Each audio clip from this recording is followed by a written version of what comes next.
Assalamualaikum warahmatullahi wabarakatuh. Salam sejahtera bagi kita semua. Salam Om Swastiastu, Namo Buddhaya, salam kebajikan. Kami dari kelompok 2 teori akuntansi akan mempresentasikan hasil diskusi kami, yakni terkait penilaian aktiva dan penentuan laba alternatif. Sebelumnya, kami akan memperkenalkan kelompok terlebih dahulu. Next slide. Yang pertama ada saya, Rengga Aditya Putra Pratama dengan NIM 272, lalu ada Agustina Dewi Indriani dengan NIM 163, lalu ada Nafla Erna Salim dengan NIM 087, lalu ada Alisa dengan NIM 381, lalu ada Adi Fortuna Mura dengan NIM 49, lalu ada Cari Sementara dengan NIM 382, dan yang terakhir ada Sania Fadila Ramayani dengan NIM 291. Untuk presentasinya akan saya serahkan ke rekan saya. Oke, untuk materi yang pertama di sini kami akan menjelaskan apa saja hakikat dari perbedaan dalam penilaian aktiva dan penentuan laba alternatif. Nah, di sini ada perbedaan pertama yaitu perbedaan lingkungan ekonomi, yang mana setiap negara atau wilayah memiliki kondisi ekonomi yang berbeda-beda. Misalnya negara dengan inflasi tinggi memerlukan model akuntansi yang mempertimbangkan perubahan harga. Contohnya akuntansi inflasi atau current cost accounting. Sementara negara dengan ekonomi stabil mungkin tetap memakai historical cost accounting. Perbedaan ini terjadi karena dua hal, yaitu yang pertama nilai uang di masa depan tidak sama dengan nilai sekarang dalam kondisi inflasi. Yang kedua yaitu tujuan laporan keuangan di ekonomi berkembang mungkin lebih fokus pada perlindungan modal daripada laporan laba jangka pendek. Nah, untuk perbedaan kedua yaitu kepentingan pemakai laporan keuangan.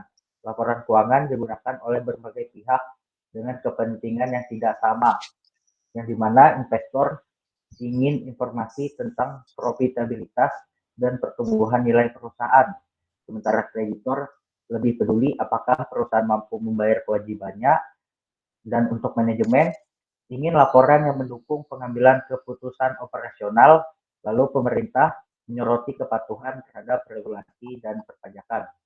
Karena kepentingan ini berbeda, maka model akuntansi yang dipilih juga bisa berbeda. Misalnya untuk investor lebih relevan menggunakan model fair value yang mencerminkan nilai pasar saat ini.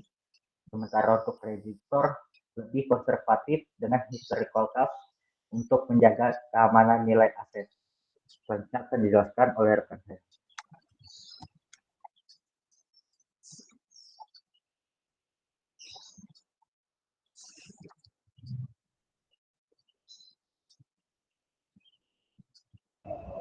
Baik, selanjutnya yaitu ada perbedaan asumsi dasar akuntansi. Setiap model penilaian aktiva dan penentuan laba berangkat dari asumsi.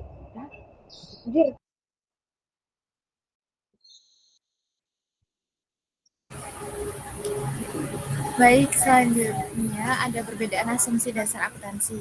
Setiap model penilaian aktiva dan penentuan laba berangkat dari asumsi dasar yang berbeda. Yang pertama ada going concern, yaitu mengasumsikan perusahaan akan terus beroperasi mendukung penggunaan historical cost atau harga perolehan.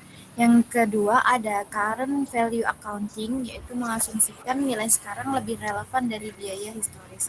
Yang ketiga yaitu realizability, hanya mengakui laba ketika direalisasi, bukan saat terjadi kenaikan nilai pasar. Perbedaan asumsi ini menyebabkan hasil laporan keuangan yang berbeda. Misalnya, jika aset dinilai dengan harga perolehan atau historical cost, maka laba akan menghasilkan berbeda dengan jika aset dinilai dengan nilai kini atau current cost. Next slide.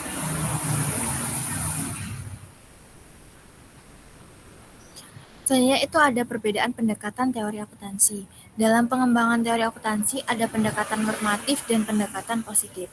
Yang pertama, normatif, yaitu memikirkan apa yang seharusnya dilakukan sehingga lebih idealis, misalnya teori yang berfokus pada relevansi atau fairness.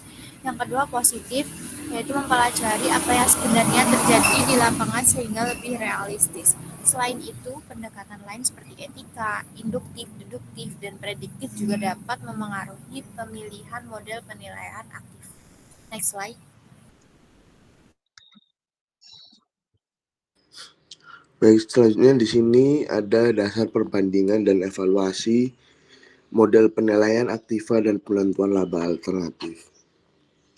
Dalam akuntansi, penilaian aktiva dan penentuan laba dapat dilakukan melalui berbagai model yang didasarkan pada kombinasi atribut yang diukur dan satuan ukuran yang digunakan. Pemahaman terhadap dasar perbandingan dan evaluasi model-model ini sangat penting untuk menentukan relevansi dan keandalan informasi keuangan. Next slide. Di sini saya akan menjelaskan atribut yang diukur. Yang pertama ada biaya historis, yang berarti jumlah kas atau setara kas yang dibayarkan untuk memperoleh suatu aktiva atau jumlah dari kewajiban setara kas. Yang kedua ada biaya penggantian, yang memiliki arti di mana jumlah kas atau setara kas akan dibayarkan untuk memperoleh aktiva yang sama atau setara pada saat ini.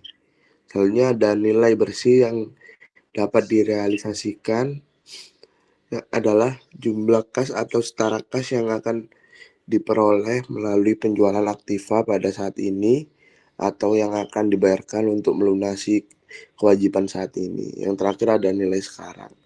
Nilai sekarang dari arus kas bersih yang diharapkan untuk diterima dari penggunaan aktiva atau arus keluar bersih yang diharapkan akan dikeluarkan untuk melunasi kewajiban.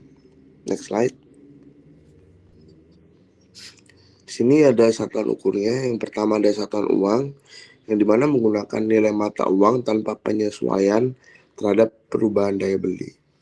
Yang kedua ada satuan daya beli umum, yang dimana menggunakan nilai mata uang yang disesuaikan dengan perubahan daya beli, biasanya melalui indeks harga. Next slide. Di sini ada kriteria evaluasi model penilaian dan penentuan laba. Dalam mengevaluasi model-model tersebut, beberapa kriteria utama yang perlu dipertimbangkan meliputi relevansi, yang dimana sejauh mana informasi yang dihasilkan oleh model tersebut berguna bagi pengambilan keputusan ekonomi. Yang kedua ada keandalan, yang dimana tingkat kepercayaan bahwa informasi tersebut bebas dari kesalahan material dan bias. Yang ketiga ada kesalahan waktu atau timing error.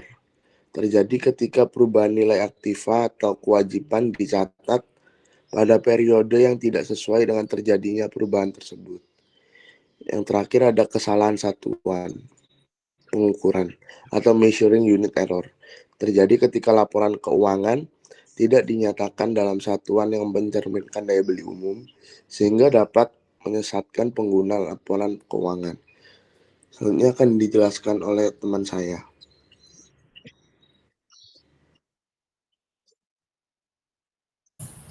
Selanjutnya, model akuntansi yang berbeda. Ada 3 model akuntansi yang berbeda, yaitu 1. Historical cost accounting, 2. Replacement cost accounting, 3. Net realizable value accounting. Atribut yang dinilai untuk masing-masing model akuntansi tersebut dapat dijelaskan sebagai berikut. 1. Dalam model historical cost accounting, atribut yang dinilai adalah jumlah uang atau kas atau sejenisnya yang dibayar untuk mendapatkan aktiva atau membayar sejumlah hutang yang dibebankan dalam unit uang timbul dari perolehan aktiva itu.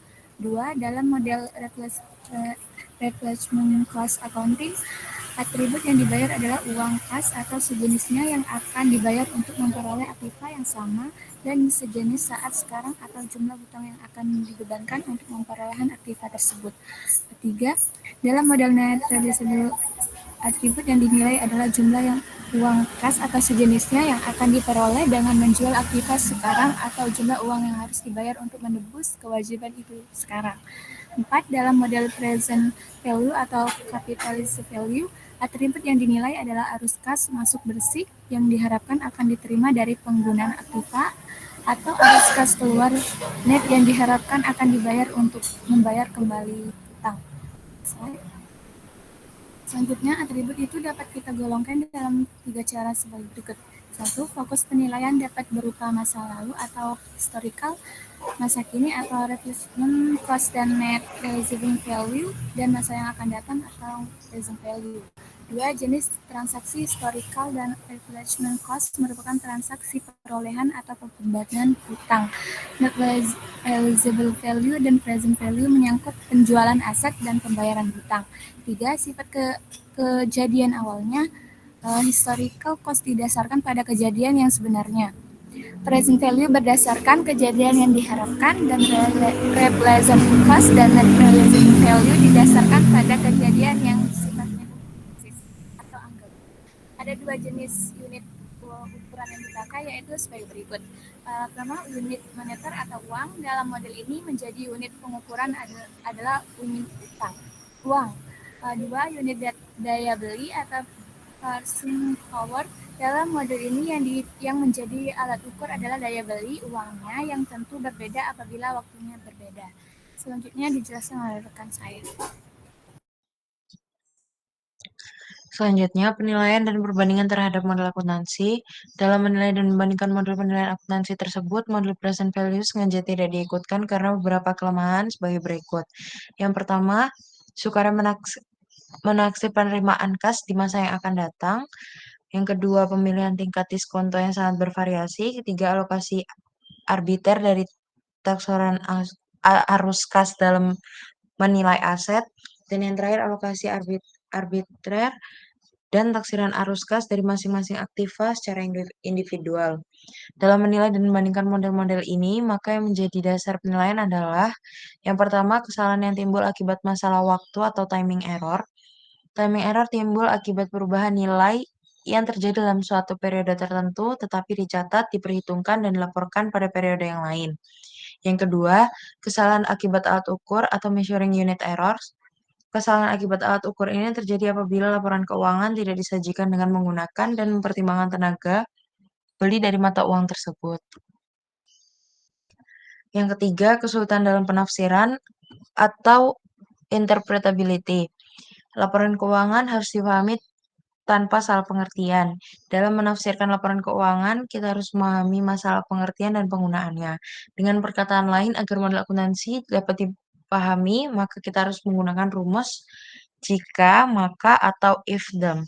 Dengan rumus ini, maka para pembaca laporan keuangan akan memahami arti serta kegunaannya. Akuntansi memiliki alat ukur untuk menghasilkan ukuran tertentu. Misalnya model akuntansi yang menggunakan unit sebagai alat ukur berarti hasilnya adalah bahwa itu dinyatakan dalam jumlah rupiah, number of dollars.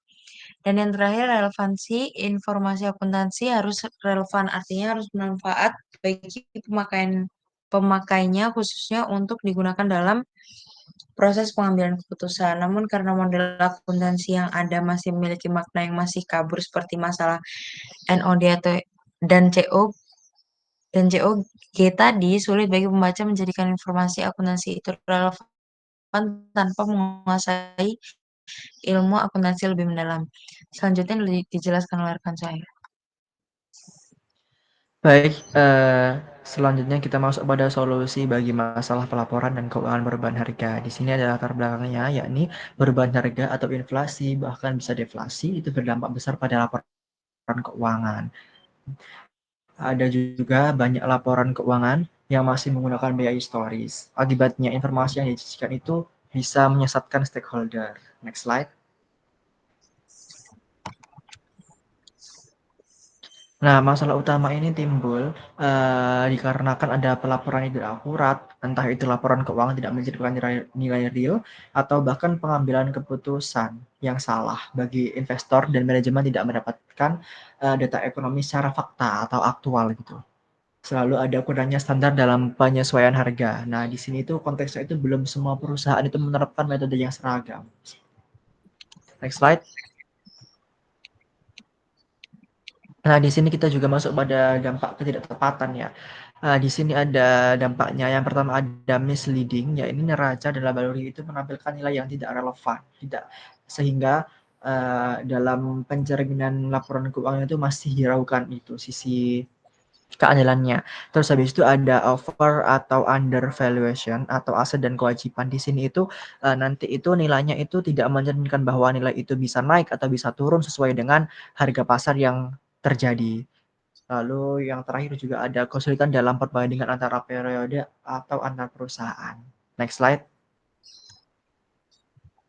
Nah, di sini kita masuk kepada strategi menuju solusi ya. Solusinya itu yang pertama ada identifikasi masalah secara jelas dalam pelaporan. Lalu jelaskan juga dampak perubahan harga terhadap aset, kewajiban, dan laba. Lalu juga terapkan standar yang relevan, misalnya IFRS atau PSAK terkait inflasi yang mencerminkan nilai saat ini. Lalu habis itu sajikan juga skenario komparatif untuk nilai historis versus nilai kini. Lalu juga berikan pelatihan internal untuk meningkatkan pemahaman pada staf. Ini semua itu bisa menjamin supaya solusi bagi permasalahan pelaporan pada keuangan perubahan harga suatu perusahaan itu bisa tercapai dengan seksama. Next slide. Nah, sekian presentasi dari kelompok kami. Apabila ada kesalahan kata, baik perbuatan, mohon maaf yang sebesar-besarnya.